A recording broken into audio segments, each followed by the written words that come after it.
So, yung hawak ko po ngayon is yung mismong nasa loob ng system unit, which is yung motherboard, at i-discuss ko din yung mga parts nito.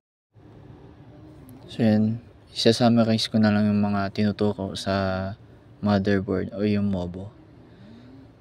Naunguna na doon ang capacitor na nagsisilbing kuryente sa motherboard. Sumunod naman ang south bridge na namamahala sa SATA, USB at PCI slots. Ang sumunod naman ay RAM or Random Access Memory slots ay para sa memory modules ng computer. At ito naman ang CPU socket kung saan nakakabit ang processor. Ang North Bridge ang tumutulong sa bilis ng komunikasyon sa CPU, RAM at expansion slots. Dito na nga ang audio connector para sa speakers, headphones at microphones. Ang 4+4 AUX power connector ay nagbibigay ng karagdagang kuryente sa CPU. At dito naman sa input-output ports nakakabit ang USB, HDMI at iba pang peripherals sa PC or sa system unit.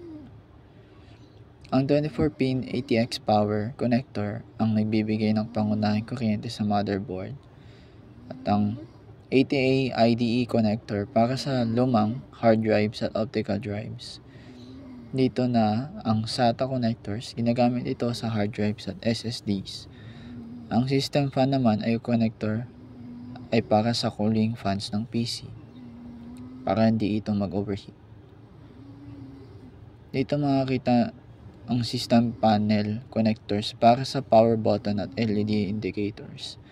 Ang USB headers ay nagbibigay ng dagdag na USB ports sa motherboard.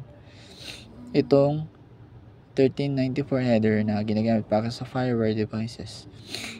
Dito ang CMOS battery na nagsisave ng BIOS settings.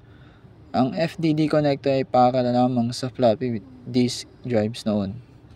Ito naman ang PCI slots para sa expansion cards tulad ng sound card o network card. At ang panghuli naman ay ang PCI Express slots kung saan natin ikinakabit ang graphic cards.